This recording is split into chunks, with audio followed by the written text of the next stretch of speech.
All right, Ben and Jerry's just became, well, just Ben.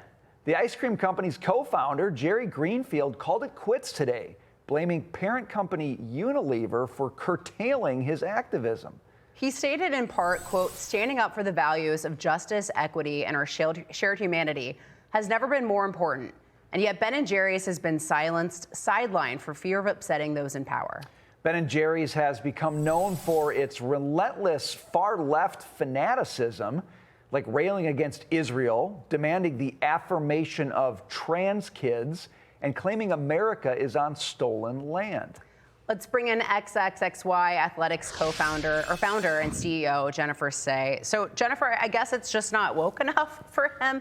Does this signal anything, and maybe a shift of companies trying to move away from some of this social justice stuff? Or how do you read this? Well, I mean, the company is owned by Unilever. He may have been the co-founder, but he does not own it anymore.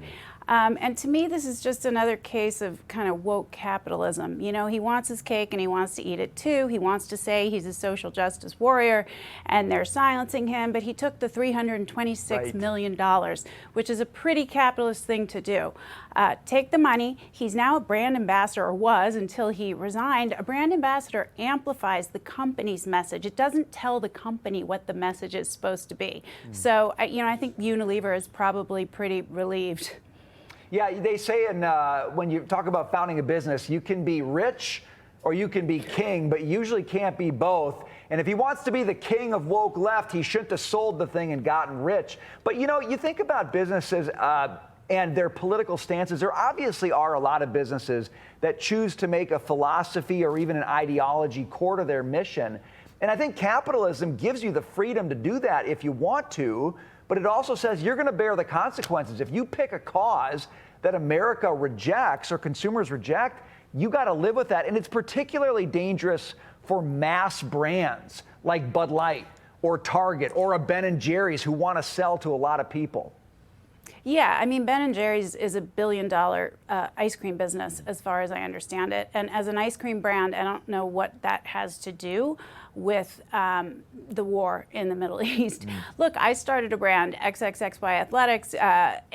We have a, I guess, controversial opinion, although I guess 80% of Americans agree with us, so it shouldn't really be billed as controversial by the mainstream media. We believe men can't be women and that women's sports are for women only, and we seek to empower female athletes and give them the opportunity to use their voice. It's very tied to our product, the empowerment of female athletes. We make women's athletic gear. But if I were to sell the company, I would accept that whoever I sold it to got to determine the path going forward. I mean, that's it. And when you're a smaller business, you can take pretty bold stances. I think you're absolutely right when you say, you know, big, giant, mainstream brands need to make sure that they're appealing to as many people as possible. That's Bud Light, and that is Ben & Jerry's as a billion-dollar ice cream brand.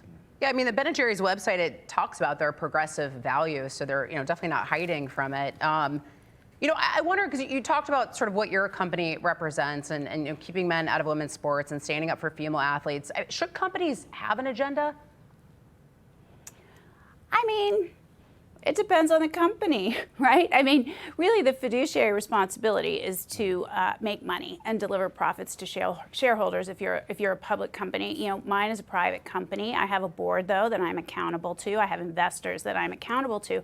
But we've been really clear from the very beginning that our mission is really about uplifting female athletes and protecting women's sports. I don't think women's sports has a future if we don't protect women's sports. There will be no female athletes to uplift. So, you know, our position at this point is interpreted as political, but I would argue it's not political at all. It's just truth-based, and we're supporting women. I mean, it depends on the brand and the business. Focus on product is the most important thing, as you said about Cracker Barrel in the lead-in segment. Right. Well, Ben's still there.